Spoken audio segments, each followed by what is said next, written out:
జరిగిందంటే మా ఇంట్లో ఉన్న ఎదురీతలను బట్టి దేవుడు చూపించాడు నాకు. అదే నేను అడుగుతుంది, మీకు నిజ జీవితంలో ఆ సర్పాలు లాంటి ఇవి ఏం జరిగినాయి అని. అంటే మనుషుల లేదంటే సమస్యల అట్లా సమస్యలు ఉన్నాయి కదయ్యా. అంకులకి ఇష్టం ఉండదు, మరి మామగారు ఉంది, ఆమె పూజలు చేసిద్ది. ఈ వెళ్ళిపోయి దాంట్లో పడింది వేరు, తల వంచిన సర్పం వేరు. అది నేను చూసుకుంటా, నువ్వు భయపడొద్దు అన్నప్పుడు దేవుడు నాకు ఏం చెప్తున్నాడు, నువ్వు నడవలసిన మార్గం నువ్వు నడువు, నువ్వు క్రమంగా ఉంటే నేను చేయవలసిన పని చేస్తానని దేవుడు చెప్తున్నాడని నాకు అర్థమైంది. 32 వాగ్దానాలు ఇచ్చాడు. 32 వాగ్దానాలు నేను డైరీ రాసుకున్నా. రేపు నా మనవ సంతానానికి కానీ తర్వాత అయినా మా నాన్నమ్మతో, ఈ పిల్లలు కానీ మా అమ్మమ్మతో దేవుడు ఎన్నిసార్లు మాట్లాడాడు, మేము కూడా ప్రార్థన చేస్తే మాట్లాడతాడు అనే నమ్మకం పిల్లలకు కలగాలని చెప్పి నాకు చాలా ఆశగా ఉంది. దేవుడు నాకు ఇచ్చిన వాగ్దానాలన్నీ కూడా నేను ప్రార్థనలో రోజు గుర్తు చేసుకుంటాను. ప్రతి విషయం రాతి మీద కట్టిన పునాది వల్లే ఉండను. నాకు ఆయన ఇచ్చిన వాగ్దానాలు బట్టి చాలా ఆనందంగా ఉంటుంది, చాలా గర్వం కూడా ఉంటుంది. దేవుడు నాతో మాట్లాడాడు, దేవుడు నాకు ఈ మాట ఇచ్చాడు. దావీదు మహారాజు అంటాడు కదా, అతిశయించడం వల్ల నేను నీ నామం బట్టి అతిశయించుతున్నాను, నేను దేవుని నమ్ముకోవడం వల్లే నేను అతిశయిస్తున్నాను చాలాగా. తర్వాత రాతి మీద కట్టిన పునాది వల్లే ఉండును అన్నాడు. ఆయన ఇచ్చిన వాగ్దానాలు, శాశ్వతమైన ప్రేమతో నేను నిన్ను ప్రేమించుచున్నాను గనుక విడవకి నీడల కృప చూపు, ఇవన్నీ వాగ్దానం ద్వారా ఎన్నయ్య నేను. తర్వాత నీవు క్రమం తప్పకుండా దేవుని నీడలో దాగి ఉండము, నీ పట్ల ఏం చేయాలో తెలుసు అన్నట్టు చెప్పాడు.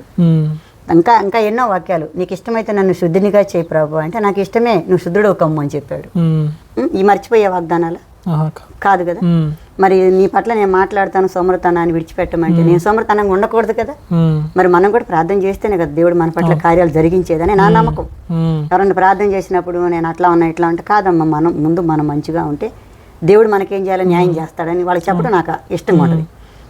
అట్లా నాకు నేనే దేవుడు మరి ఇంట్లో నాకు ఇచ్చిన జ్ఞానంతో బైబిల్ చదువుకోవడం వల్ల నేను అనేది ఏంటంటే, మందిరానికి వెళ్ళకపోయినా, ఇప్పుడు అక్కడ వాళ్ళందరూ అయితే మందిరానికి వెళ్ళకపోయినా మరి దేవుని వాగ్దానాలు పొందుకొని పిల్ల విషయంలో కానీ వాళ్ళ కుటుంబం విషయంలో కానీ, నా కుటుంబంలో దేవుడు నాకు ఏ కొరతనివ్వలేదు. చుట్టూ అందరు విగ్రహారాధన, ఎటువంటి ఇబ్బంది లేకుండా దేవుడు నడిపించాడు. అంటే మందిరానికి వెళ్ళకపోయినా అంటే అది దేవుని సన్నిధిని కావాలని వెళ్ళకుండా ఉంటాం కాదు కదా, ఇంట్లో పరిస్థితులను బట్టి, కుటుంబ పరిస్థితులను బట్టి వెళ్ళలేకపోతున్నాం. మరి ఇంకా దేవుడు వాక్యం చెప్పాడుగా, భర్త నీకు శిరస్సు ఉన్నాడు అని చెప్పాడు. అవును, ఆయన నాకు ఇష్టం లేదు అన్నాడు. మరి నేను ఆయన కాదని నేను వెళ్ళలేనని చెప్పి అది ప్రభు చూస్తున్నాడు. నేను అడుగుతున్నాను, ఇప్పుడు నేను ఎలా ఉన్నాను ప్రభు, నేను ఎందుకున్నా ఈరోజు మళ్ళీ ప్రతి ఆదివారం సండే ఆ టయానికి వెళ్ళి కూర్చుంటా ప్రార్థన, ఇంట్లోనైనా సరే ఎక్కడున్నా ఆ సమయానికి వెళ్ళి కూర్చోవడం, ప్రతి శుక్రవారం ప్రార్థన చేయటం. మరి మీరు యేసుక్రీస్తు నమ్ముకున్నారు కదా, అంటే ఇప్పుడు లోకంలో ఉన్నది ఏంటంటే, ఇప్పుడు ప్రస్తుతానికి హిందువులు అందరూ మారిపోతున్నారు. ఆన్లైన్లో రైస్ బ్యాగుల కోసం మొత్తం మారిపోతున్నారు అన్నీ ఆన్లైన్లో ఇప్పుడు చాలామంది అట్లా అంటూ ఉంటారు. మీకైతే ఎవరు డబ్బులు ఇవ్వలేదు కదా దేవుని నమ్ముకోవడానికి? ఏమీ లేదు, ఎవరు మన నన్ను ఇబ్బంది పెట్టింది, బలవంతం చేసింది ఎవరు లేదు. మేము అన్ని దేవుడిని ఆరాధించేటువంటి నా చిన్నతనం నుండి నేను దేవుని నమ్ముకున్నా. ఈరోజు నా భర్త మౌనంగా ఉంటున్నాడంటే మా ఇంట్లో జరిగే ప్రతి విషయం ఆయనకు తెలుస్తుంది. ఇది కదా దేవుడు చేశాడు అని నేను చెప్పుకోగలుగుతున్నా. దేవుడు మాట్లాడాడు కాబట్టి మీరు ఈయన నిజమైన దేవుడు అని మీరు నమ్ముకున్నాం. మా అత్తయ్య మా మామయ్య వాళ్ళకి ఎవరికి లేదు, మనం ఎవరిని మార్చలేము, దేవుడు మారవాలి. ఇది ఒకళ్ళ బలంతం ఏమీ లేదు. నా శివరాంతం వరకు నేను లాస్ట్ వరకు నేను దేవుని యందు నమ్మకం కలిగి ఉండాలని నిర్ణయించుకున్నాను. నా కుటుంబాన్ని కూడా నడిపించాలని నేను నిర్ణయించుకున్నాను. దేవుడు నాకు వాగ్దానం ఇచ్చాడు కాబట్టి నేను ఆ వాగ్దానాన్ని మీరకుండా దేవుడి మాటకు లోబడటమే, నా బిడ్డలను కూడా ఆయన పాదాల దగ్గర కూర్చోబెట్టడమే నా ధ్యేయంగా నేను ఎంచుకున్నాను. నన్ను ఎవరు ఇబ్బంది పెట్టింది ఏమీ లేదు. సో ఈ లోకంలో చాలామంది యేసుక్రీస్తు పరాయి దేశం రా, లేదంటే ఆయన హైయర్ అంటే ఎక్కువ పెద్ద కులస్తులకి కాదు, మామూలుగా అంటే అనకూడదు కానీ ఈ ఎస్సీ వాళ్ళకి చెందిన వాళ్ళ దేవుడు, వాళ్ళని ఎట్లా నమ్ముకుంటాం మనం కూడా అంటాడు అన్నమాట అని అట్లా అంటూ ఉంటారు. అట్లాంటి శోధనలు కానీ అట్లాంటి మాటలు మీరు విన్నారా? విన్నాం. అవేం చెయ్యవు. దేవుణ్ణి పూర్తిగా నమ్ముకున్న వాళ్ళు విశ్వాసంతో నమ్మకంగా సాగుతా ఉంటే అవి ఏమి చేయవు. వాళ్ళు అన్నారు వీళ్ళు అన్నారని మానుకుంటారు చూడు, నామకార్థమైన క్రైస్తవులు నాకు తెలిసినంత వరకు అవన్నీ ఏం ఉండవు. దేవుడే నిందించబడ్డాడు కదా, మనం ఏ పాటి వాడు, మనకు పరలోక రాజ్యం రాదు కదా అవన్నీ పట్టుకుంటే. అనేక మంది చాలామంది నమ్ముకుంటారు కానీ ఇట్లా అంటారేమో ఆ డౌట్లతో ఉంటారు అట్లా ఆగిపోతూ ఉంటారు. వాళ్ళకి ఏం చెప్తారు మీరు? వాళ్ళకి విశ్వాసంతో ముందుకు సాగాలి అని చెప్తా. ఏదైనా నమ్మకంతో దేవుడి దగ్గర, ఏదైనా దేవుడు నీతో మాట్లాడా, నీకు ఏదైనా దేవుడు ఒక మాట ఇచ్చాడా, దాన్ని బట్టి ముందుకు వెళ్తే నీకు ఇంకా మంచి మార్గం కనపడిద్ది అని చెప్తా వాళ్ళకి. ఆయన ఒక మాట ఇచ్చాడంటే మనకి ఆ మాటను పట్టుకొని ఎంత దూరం అయినా నువ్వు ప్రయాణం చేస్తే మేలు జరుగుద్ది అనేది నా నమ్మకం. ఇప్పుడు చాలామంది దేవుడు మాతో మాట్లాడలేదు, దేవుడు మాతో మాట్లాడటం, అసలు ఎట్లా మాట్లాడతాడో కూడా చాలామందికి డౌట్. మీరేమన్నా సూచనలు చెప్తాను. సూచనలు అంటే దేవుడు మీతో ఎట్లా మాట్లాడగలిగి, ఇందా మీరు చెప్పారు 3ంటికి ప్రతిరోజు ఖచ్చితంగా లేస్తాను. మరి మనకు కూడా ఆశ ఉండాలి కదా, దేవుడు మనకు ఒక మాట ఇచ్చాడంటే మనం ఎలా నడవగలు. మనం దేవుడిని నమ్మి మనకి ఈ రోగం తగ్గిపోయింది, ఈ మేలు జరిగింది అనుకున్నప్పుడు దేవుడు కూడా మనల్ని నమ్మాలి కదా. మనల్ని ఆయన నమ్మాలంటే మనం ఏం చేయాలి? వాక్యాన్ని బట్టి నడుచుకోవాలి. మేలులు పొంది వెళ్ళిపోకూడదు. దేవుడు మేలు చేశాడు కాబట్టి మనం ఇంకా దేవుడి పట్ల, దేవుడు మేలు చేసిన తర్వాత నీకు శ్రమలు వస్తాయి. శ్రమలలో కూడా ప్రభువా అని అడిగేటువంటి విశ్వాసం ఉంటేనే ఆయన మనల్ని నమ్ముతాడు. దేవుడు మనల్ని నమ్మి మనకు ఒక వాగ్దానం ఇచ్చినప్పుడు ఆ వాగ్దానాన్ని ఎత్తిపెట్టి ప్రార్థన చేయటం, దాని గురించి ఏడవటం, దాని గురించి దుఃఖపడి ఆలోచించడం నాకు ఇష్టమైన పని. అలా ఉంటే దేవుడు నిన్ను నడిపిస్తాడు, నీకు ఇచ్చిన మాట నెరవేరుస్తాడనే నమ్మకం నాకుంది. నా జీవితంలో అన్ని ఆయన వాగ్దానాలు జరిగినాయి, అందుకు నాకు ఆ నమ్మకం ఉంటుంది. ఎటువంటి వాళ్ళైనా సరే, వాళ్ళు ఇంతకుముందు ఎన్ని పూజలు చేసినా సరే, మరి మా నాన్న మా అమ్మ అందరూ అని చేశారు కదా. ఈరోజు మా వాళ్ళందరికి కూడా నేను గొప్పదాన్ని కాదు, నేనేమి దర్శనం చెప్తానని చూస్తారు. ఎందుకు? నేను చెప్పిన దర్శనాలు జరిగినాయి కాబట్టి నేను కూడా వాళ్ళతో పంచుకుంటాను. దేవుడు రాత్రి నాకు ఈ దర్శనం చూపించాడు, అమ్మో అవునా, మా నాన్నకి జబ్బు వచ్చింది, ఆ జబ్బు వచ్చిన విషయం మాకు తెలియదు, నాకు దేవుడు ముందు ఏం చెప్పాడు, నీకు శ్రమలు రాబోతున్నాయి అని చెప్పాడు. నేను ఆయన దగ్గర నిలబడి, ఒక సైతాన్ పిలిచింది నన్ను, నాకు అది పిలిచేది తెలిసిద్ది, దేవుడు చెప్పేది తెలిసిద్ది. నేనే కాదు, నువ్వైనా వేరే వాళ్ళైనా దేవుని ఎరిగి ఉన్న వాళ్ళకి దేవుడు ఎలా మాట్లాడతాడో తెలిసిద్ది. మాతో మాట్లాడట్లేదు అంటారు చూడు, ప్రార్థన చేయాలి, విశ్వాసంతో నమ్మకంతో ఉండాలి.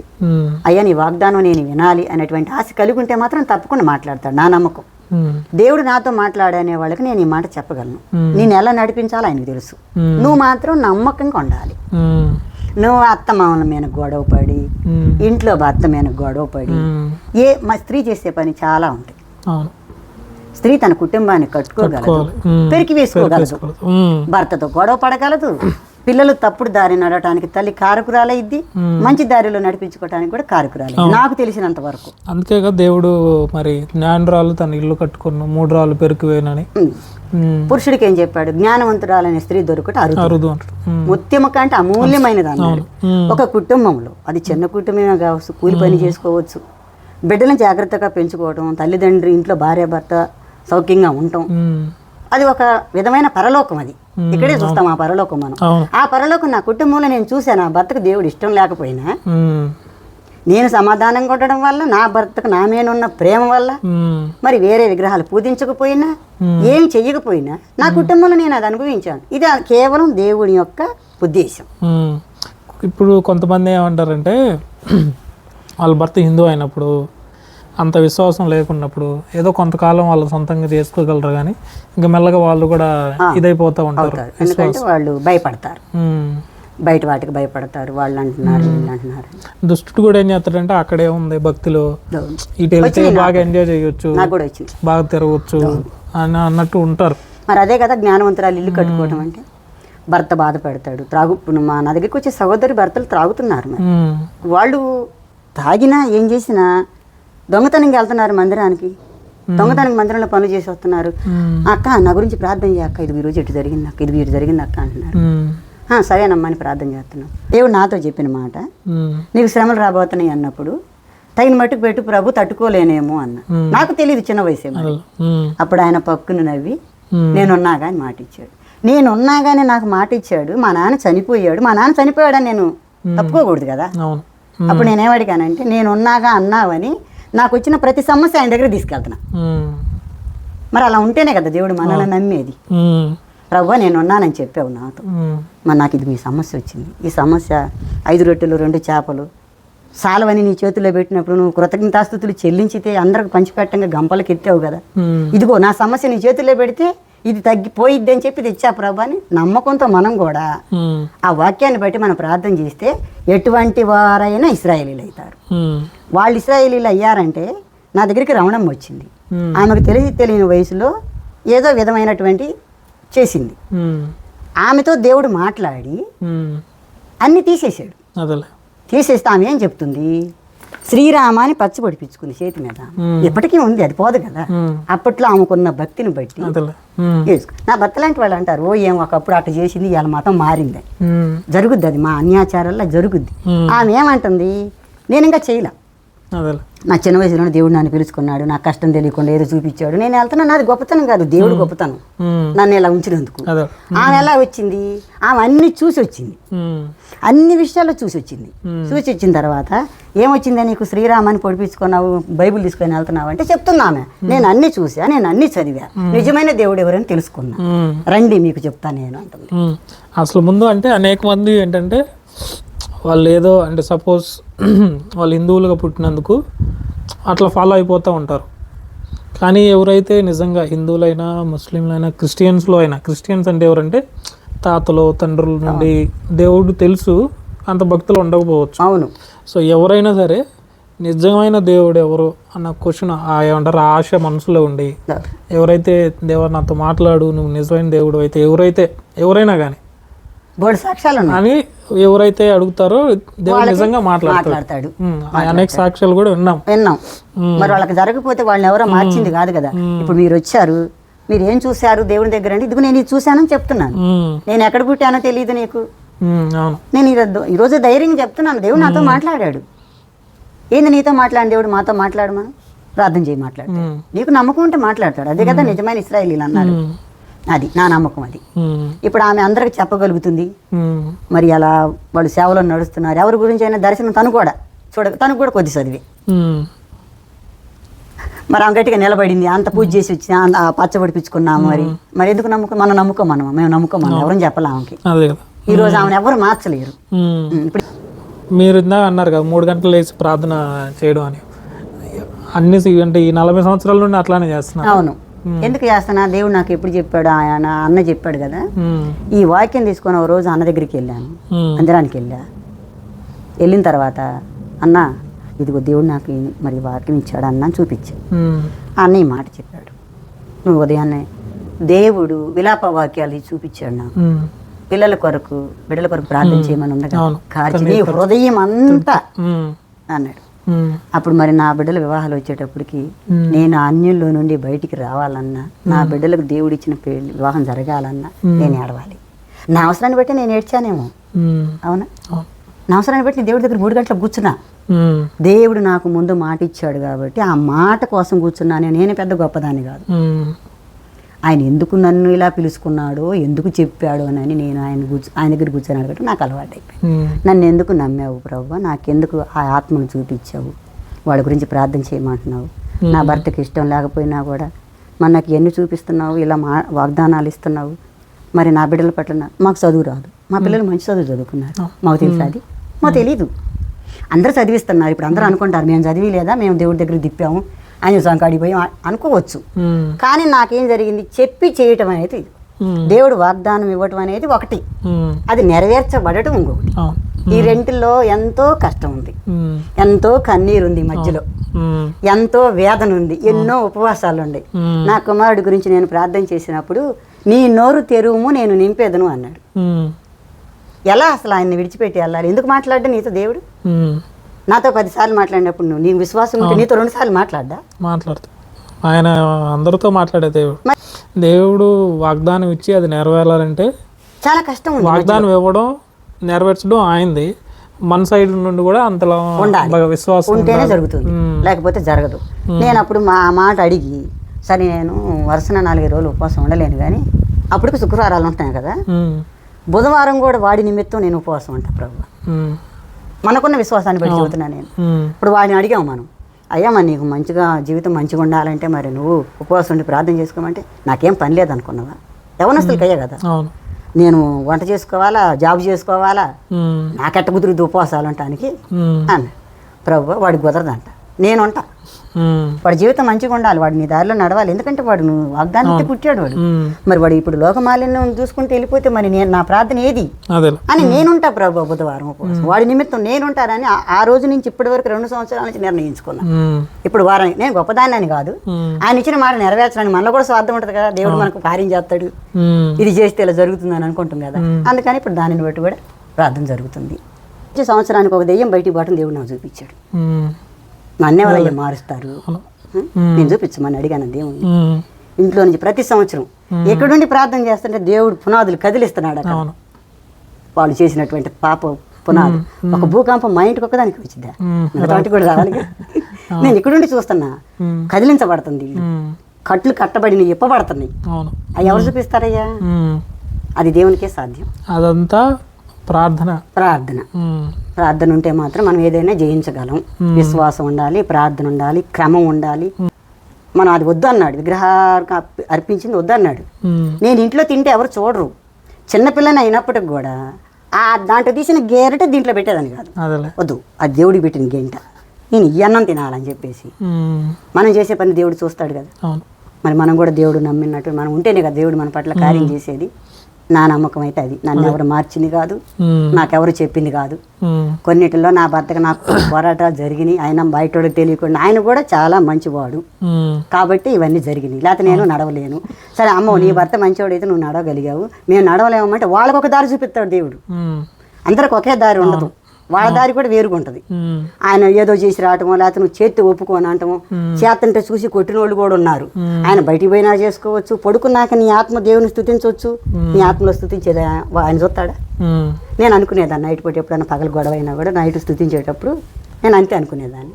ఇప్పుడు నేను స్తుతించుతుంటే ఆయన కనపడుతుందా ప్రభు అని. అట్లాగా మంచిగానే జరిగిపోయింది, ఇప్పటివరకు ఏం ఇబ్బంది లేదు, ఇక కూడా ఇబ్బంది ఉండదని అనుకుంటున్నా. స్త్రీలు మాత్రం వాళ్ళ కుటుంబాన్ని కట్టుకోవడానికి జ్ఞానం కలిగి నేర్చుకోవచ్చు అని నేను నమ్మా. అది దేవుడు అంకుల్ని కూడా మారుస్తాడు, మాట ఇచ్చాడుగా మారుస్తాను. నేను ఆ మాట పట్టుకొని చేస్తా. ఆ మాట కూడా ఇవ్వకపోతే చేసేదాన్ని కాదేమో, ఇంతగా నిలబడేదాన్ని కాదేమో. అది ఇంకా నాకంటే దేవుడు మాట్లాడపోయినా కూడా విశ్వాసం పోయేవాళ్ళు చాలా మంది ఉండుంటారు నాకు తెలిసినంత వరకు. లేకపోతే ఈ ప్రపంచమైన ఇంతమంది క్రైస్తవులు ఉండరు కదా. మరి ముందు ముందు ఎవరన్నా వచ్చి అసలు మీరు హిందువులు మళ్ళా మారిపోండి, ఆయన మన దేవుడు కాదు అంటే మారటం నాకు ఇష్టం లేదు. అది ఆత్మకు సంబంధించిన విషయం కదా. వాళ్ళకి వాళ్ళ దేవుడు చెప్పినట్టే నా చిన్నతనం నుండి నేను ఈ దేవుని తెలుసుకున్నాను. మరి దేవుని విడిచిపెట్టి రావడం అనేది కష్టం, అది ఆత్మ ప్రేరేపణే. కానీ ఇప్పుడు మన సేవకుల్ని ఎంతమంది కొట్టినా వాళ్ళ ఆత్మలో దేవుని స్తుతించినాయి కదా. మరి సైతాన్ ఎన్నోసార్లు నా గొంతు కొట్టుకున్నప్పుడు నాకు తెలియని స్థితిలో నా ఆత్మ దేవుని పిలిచింది, అది వదిలిపెట్టిపోయింది. రేపు వాళ్ళు వచ్చి మరి ఆ సైతాన్ని వదిలిపెట్టలేరు కదా. అదే మన ఆత్మకు సంబంధించిన విషయం కాబట్టి నాకు ఇష్టం లేదు. హిందూరాలనే ఎందుకు పిలిచాడు నన్ను? మరి వీళ్ళు ఈ బ్రహ్మం గారు వీళ్ళందరూ నిలబడి ఉంటే నేను పోయేదాన్ని కాదేమో. అప్పట్లో నాకు ఆ జబ్బు వాళ్ళు ఎవరు తీసేయలేదు, ఏం తీసేసాడు అంతే. ఇంకా వాళ్ళు ఎవరు ఏది అడగాలన్నా అదే ఏ దేవుడు మిమ్మల్ని బాగుపరచలేకపోయాడు, ఈయన ఈ దేవుడే మిమ్మల్ని బాగుపరిచి మీతో మాట్లాడతా ఇంతవరకు నడిపిస్తా ఉన్నాడు. అవును, వాళ్ళ కుటుంబాల్లో వాళ్ళకి జరిగిన మేలు, వాళ్ళు ఎన్నిసార్లు కొండకి వెళ్ళి వాళ్ళు ఏం చేసుకున్నారు, వాళ్ళ పిల్లలు కూడా దేశాలకు వెళ్ళారు, చదువుకున్నారు, జాబులు ఉన్నాయి, అందరం మేము కూడా బాగానే ఉన్నాం మనశ్శాంతిగా అనుకోవచ్చు. వాళ్ళు మీరు అనుకునేది మీతో దేవుడు ఏం మాట్లాడాడో నాకు తెలీదు. నాకు జరగబోయేవన్నీ చూపించాడు, జరిగించాడు. కాబట్టి నాకు యేసు ప్రభు అంటే మీరు క్రీస్తు నమ్ముకున్నా కూడా ఇంట్లో వాళ్ళందరూ హిందువులైనా కూడా వాళ్ళకి సహకరిస్తానే మీ భక్తి మీరు కొనసాగించారు. అవును, బయట ఫ్రెండ్స్ కూడా ఉన్నారు, వాళ్ళ దగ్గర కూడా కూర్చుంటా, వాళ్ళ దగ్గర ఎంజాయ్గా మాట్లాడతా. అడుగుతారు ఇది తినవా, ఎందుకు తినవమ్మా, అందరు దేవుళ్ళు ఒకటేగా అంటారు. నాకు అది మీరు పెట్టలేదు అని నేను అడిగితే మీరు బాధపడాలి. నాకు వద్దులే నేను తినను, మీరు తినండి, అయినా నేను మీ దగ్గర కూర్చుంటా, మీ ఫ్రెండ్షిప్ నాకు కావాలన్నప్పుడు మీరు ఎందుకు బాధపడతారు అని నేను చెప్తా. వాళ్ళకి ఎవరు సరేలే నీ ఇష్టం అంటారు. పక్కన ఇంకొక అమ్ముండి ఎందుకు ఆమెను ఇబ్బంది పెట్టేది, ప్రార్థన ఎవరు తినరు కదా, వాళ్ళే చెప్పుకుంటారు. ఈ సంభాషణలో కూడా వాళ్ళ భర్త తెలివితేటలు తెలుసుకోవడానికి స్త్రీకి దేవుడు జ్ఞానం ఇచ్చాడు. ఒకవేళ తెలుసుకోలేని స్థితిలో ఉందనుకో భర్తకి ఇస్తాడు ఆ జ్ఞానం దేవుడు, ఆ కుటుంబాన్ని కట్టగలిగినప్పుడు. ఆయన వల్ల ఏమి నడుచుకోగలిగింది. లేదా ఈమెకు జ్ఞానం ఉండే తన ఇంటిని మాత్రం తను నరకం చేసుకోగలదు, పరలోకం చేసుకోగలదు నేను చెప్పగలను. స్త్రీకి నేను స్త్రీని కాబట్టి నేను ఎంత దొంగతనంగా ప్రార్థన చేసుకున్నాను, నేను ఎంత దొంగతనంగా ముందుకు వచ్చాను, నేను చేశా కాబట్టి. మా కుటుంబం విగ్రహారాధనతో కూడిన కుటుంబం. ఎలా వచ్చింది నేను అనుకుంటా ఒక్కోసారి. స్త్రీ ఏదైనా చేయగలదు కదా. మరి నువ్వు ఎందుకు బొంకుతున్నావు? దేవుడు ఎంత నమ్మకం ఉంటే నువ్వు బొంకాల్సిన అవసరం లేదు. మనకేం చెప్పాడు దేవుడు? అన్నిటిలో నిన్ను నీవు పరిశీలించుకోమన్నాడు. పరిశీలించుకున్న స్త్రీ అయితే ప్రార్థన మానుకోదు నాకు తెలిసినంత వరకు. ఇంకేదన్నా ఆశలు ఉంటే మనం ఏం చేయలేము. మీ విశ్వాస జీవితంలో ఒక 3 విషయాలు ఉంటే దేవుడు అంటే బలంగా నిలబడటానికి ఏ విషయాలు చెప్తారు మీరు? బలమైన విషయాలు ఎవరన్నా ఇప్పుడు విశ్వాసులు స్త్రీలే మేము బలంగా నిలబడగలగాలి అన్నప్పుడు ఏం చెప్తారన్న? మీరు ప్రతిరోజు ఉదయం నీ పని నీ భర్త లేవప్పుడు ఒక స్త్రీ, ఒకరోజు నేను కూడా అనుకున్నా, స్త్రీ ఉదయాన్నే లేచి తన ఇల్లు చక్కబెట్టుకోను అంటే నాకు అప్పుడు అర్థం కాదు. ఈ మాట నేను చెప్పగలుగుతా వాళ్ళకి. స్త్రీ లేచి ఏం చేసిద్ది? చీపురు పట్టుకుంటుంది, పరిగెత్తుకోండి. మేము కూడా వచ్చాం అట్లాగే. అమ్మో ఎండ పడిపోయింది, పిల్లలు స్కూల్కి వెళ్ళాలని చెప్పి గబ గబ వెళ్ళిపోతాం. అదే టయాన్ని నువ్వు ఓ అరగంట ముందు తీసుకొని దేవుడి దగ్గర కూర్చుంటే నీ పని జరిగిద్దని చెప్పగలను. ఇంకా సాగే కొంది నీ భర్త ఇంట్లో లేనప్పుడు ఆయనకి ఇష్టం లేకపోతే ప్రార్థన చేయడం, ఇంట్లో లేనప్పుడు ప్రార్థన చేసుకో. నువ్వు పక్కన పడుకున్నా కూడా నువ్వు ప్రార్థన చేసుకోగలవు అని నేను చెప్పగలను. విశ్వాసం అది. సో ప్రార్థన, నమ్మకం, దేవునితో సహవాసం. మరి ఆ సమయం నీవు తీసుకోవాలి కదా. 5ంటికి లేవాలి నువ్వు, 4ంటికి లేవు, చచ్చిపోం కదా. పోనీ 4:30కి లేవు. ముందు అరగంట నువ్వు కాళ్ళు చేతులు శుభ్రం చేసుకుని వచ్చి దేవుడి దగ్గర కూర్చో, వంటగదిలో కూర్చో. ఇల్లు సరిగా లేకపోతే బెడ్రూమ్లో కూర్చుంటాను చూస్తాను. నేను దాగాను, నా భర్త దగ్గర చాలా రోజులు దాగాను. లైట్ వేస్తే లేపుతాడేమో అరుతాడేమో అని లైట్ లేకుండా కూడా ప్రార్థన చేసుకున్నాను. ఇక్కడ కూర్చుంటే ముసుకేసుకుంటే మళ్ళీ ఆయన ఏమైనా ఇబ్బంది పడతాడేమో అని ఎట్టేసుకొని కూర్చునేది. ఆయన చూసి ఆయనకి అలవాటు పడిపోయింది. ఈ టైం లేచిందంటే ఇంకేమో ఎప్పుడు ఇంతేలే. ఒక్కోసారి అనేవాడు కదా, ఏంది నిద్రపోవా నువ్వు అనేవాడు. ఎందుకు అనేవాడు? మన కష్టం చూసి అనేవాడు. అది నీ భర్త తెలుసుకోగలుగుతాడు. నువ్వు చేసే ప్రయాసాన్ని బట్టి, నువ్వు చేసే ప్రార్థన బట్టి దేవుడు ఆయనకి జ్ఞానం ఇస్తాడనే నమ్మకం నాకు చెప్పగలను నేను. పిల్లల్ని మరి దేవుళ్ళలోకి ఎట్లా నడిపించగలిగారు? మరి దేవుడిలోకి నడిపించడానికి చాలా శ్రమ పడ్డా. భర్త మధ్యలో పిల్లల మధ్యలో చెప్పుకోవడానికి చాలా కష్టపడ్డా. దేవుడితో వాదన పెట్టుకున్నా. నువ్వు ఇచ్చావు కాబట్టి మరి వాళ్ళు మారాలి. ఎలా మారాలి? ఏ స్థితిలో నేను నడవాలి? ఆ స్థితిలో నాకు జ్ఞానం దయచేయమన్నప్పుడు మనం చేయాల్సిన పని కూడా అదే. లేచి 3 గంటలకు ప్రార్థన చేసి పిల్లల గురించి. ఆయన అలా నిద్రపోతున్నాడు, నేను ఇలా కూర్చున్నా. నా కష్టాన్ని బట్టి నాకు ఏడుపు వచ్చింది. లోపలే అది పైకి వస్తే వినపడిద్ది. రైతు లేచి ఏడుతుంటే ఎవరన్నా ఊరుకుంటారా? అది ఆయనకు తెలియకుండానే అవి కారిపోతా ఉండేవి. ఆత్మ దేవుని కొరకు గోజాడేది. నీకు ఆ ప్రార్థన ఉంటే ఎటువంటి ఆయుధాలైనా నువ్వు తట్టుకోగలవని నేను చెప్పగలను. నేను వచ్చా కాబట్టి, నేను వచ్చి ఆ స్థితి నుండి. సో అంత ప్రార్థన ఉంటే పిల్లలు ఒకవేళ దేవుని నుండి కొంచెం దూరం వెళ్ళినా సరే వస్తారు, మళ్ళీ దేవునిలోకి వస్తారు. మరి వీళ్ళు ఎక్కడో చదువుకున్నారుగా, 10th క్లాస్ దగ్గర నుంచి దూరం ఉన్నారు. ఎలాంటి జీవితాలు జీవించారో నాకు తెలీదు. ప్రతిరోజు నేను ప్రార్థన చేశా. వాళ్ళ గురించి ఏదైనా తెలిసినప్పుడు ప్రభువా మరి రోజు నేను వాళ్ళకి అప్పచెప్పా కదా అని అడిగే అర్హత దేవుడి దగ్గర మనకు ఉంటుంది. అది నేను చెప్పగలను. నువ్వు ప్రార్థన చేయకుండా దేవుడు చూసుకుంటున్నాడు నీ ఇష్టం వచ్చినప్పుడు ప్రార్థన చేసుకుని నీకు ఇష్టం వచ్చిన విశ్వాసంలో ఉంటే నువ్వు నీకు దేవుడి కార్యాలు చెయ్యడు. నేను ఆ పిల్లలు హాస్టల్లో ఉన్నా, వెళ్తున్నా, వెనకుండి ప్రార్థన చేసుకొని, మనసులో నువ్వు ఎక్కడ నిలబడ్డా ప్రార్థన చేసుకొని, వంట చేసుకుంటున్నా ప్రార్థన చేసుకొని, ఎప్పుడైతే నువ్వు పిల్లల కొరకు నువ్వు అంగలార్చి పిల్లల కొరకు ఉపవాసాలు ఇంట్లో కూడా, నేను ఇంట్లో 20 రోజులు వాళ్ళకి ఎవరో తెలియకుండా ఉపవాసాలు ఉన్నా, పనంతా చేసుకుంటా పగలంతా. సాయంత్రం వాళ్ళతో పాటు అన్ని పనులు చేసుకుని మీరు పడుకోపోయినాను. వాళ్ళు పడుకున్నాక నేను స్నానం చేసి అన్ని సర్దేసి నేను తిన్నా వాళ్ళు చూడరు, సైలెంట్కి వెళ్ళి పడుకో. ఎన్నోసార్లు నా భర్త లేస్తాడేమోనని చప్పుడు లేకుండా లేచి ప్రార్థన చేసుకున్నట్టు. ఆ రమణ మన దగ్గరికి వచ్చినప్పుడు ఇంట్లో నాకు భయం వేస్తుందమ్మా అంటే, నాకు కొంచెం వేరే రకం ఉండిందిలే, అది మాన్పించాలంటే నేను అమ్మ మా ఇంట్లో వచ్చి పడుకోమ్మా అని చెప్పి ఆమెను రమ్మన్నాను. ఆమె వచ్చి మా ఇంట్లో వాళ్ళ దగ్గర ముసలమ్మ దగ్గర పడుకుంది. ఉపవాసాలు నేను మధ్యరాత్రి కాడ లేచి ఆయన మంచం అటువంటి నా మంచం ఎటువంటి ఆమెను ఎట్లా సైగ చేసి ఈ దొంగతనమైన ప్రార్థన ఎలా చేయాలి? ఆమెను పిలిచి గదిలో తీసుకుని ఇద్దరం గదిలో కూర్చొని తలుపులు వేసుకున్నాం. సరే ఆయన నిద్రపోతాడు. మీరు కూర్చున్నప్పుడు చూసినా ప్రార్థన చేసుకోవడం మనకెందుకు నాకు ఆ స్థితి ఎవరు తెస్తారు? దేవుడు తెస్తాడు. సో పిల్లల్ని ప్రార్థనలో ఎత్తిపట్టారు. ఎత్తిపట్టాను. ఆయన ఇచ్చిన వాగ్దానాలు ఎత్తిపడితే జరుగుద్ది. నమ్మకంగా ఉంటే మాత్రం పిల్లలు ఎక్కడుండా కూడా దేవుడు క్షేమంగానే. అమ్మాయి కూడా నాకు అలిగాలి, నాకు వద్దంది. ఎవరి మోసే అయింది. నేను అట్లా కాదు, ఒక్క నెల రోజులు ఆడ 20 రోజుల నుంచి విశ్వాసుల మధ్య ఉంచితేనే ఆమెకు మార్పు వచ్చింది. నా ఇంట్లో ప్రార్థన కూటం లేదు, నా ఇంట్లో సేవకులు వచ్చేది లేదు, నేను మందిరానికి వెళ్ళేది లేదు. 20 రోజుల నుంచి పిల్లల్ని యువతలు వేసుకొచ్చినాక దేవుడు మన ప్రార్థన వల్ల దేవుడు వాళ్ళని మారుస్తాడని నమ్మకం నాకుంది. మార్చాడు. నేను చేసుకుంటాను.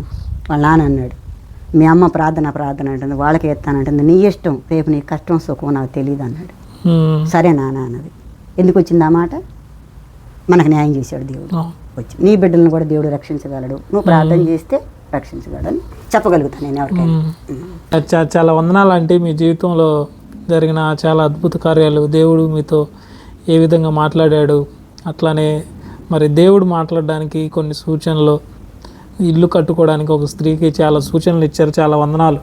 ఓకే, నా సాక్ష్యం మీరు ఇప్పటి వరకు విని ఓపికగా అడగవలసిన ప్రశ్నలు అడిగి జవాబులు తీసుకున్నారు. నాకు కూడా కొన్ని తెలిసినాయి.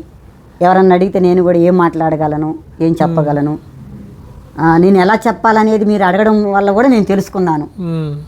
అందుకు కూడా నీకు వందనాలు, దేవునికి స్తోత్రాలు. ఈ నా సాక్ష్యాన్ని విని అందరూ ఎన్నవాళ్ళు బలపడాలని, ముందుకు సాగాలని, ప్రార్థనకు విరోధమైనది ఏదీ లేదు, నమ్మకాన్ని బట్టి విరోధమైనది ఏదీ లేదని నేను ఏ స్త్రీకైనా చెప్పగలను. వాళ్ళు చేసేది తప్ప నేను చెప్పను. నేనేం చేస్తున్నాను, నేను దేవుడి దగ్గర ఏం తీసుకున్నాను, నేను ఎలా నా బిడ్డలను పెంచుకోగలుగుతున్నాను, నా కుటుంబంలో నేను ఎలా ఉండగలుగుతున్నానని తెలుసుకుంటే ఏ స్త్రీ అయినా సరే దేవుని దగ్గర కూర్చుంటే మాత్రం యేసు ప్రభు మాట్లాడే దేవుడు. వాళ్ళు మాట్లాడరో నాకు తెలీదు. నా చిన్నతనంలో చేశారు, మా అమ్మోడు చేశారు, మా అమ్మోళ్ళకి ఎక్కడ కనిపించలేదు. నా కలిగి కానీ జబ్బును తీసుకెళ్ళి ఆయన ముందు పెట్టారు.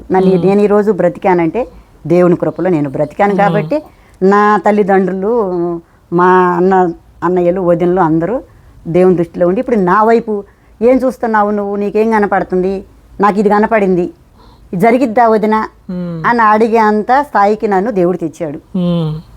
వాళ్ళు ప్రతి వాళ్ళు కూడా చెప్తారు ఇట్లా అని, నేను దానికి వాళ్ళకి చెప్పగలుగుతాను. మీరు ఇట్లా ఉండండి, వెళ్ళండి, ప్రతి ఆదివారం మందిరానికి వెళ్ళండి. అలా చెప్పక ముందు సాగిపోయారు వాళ్ళు.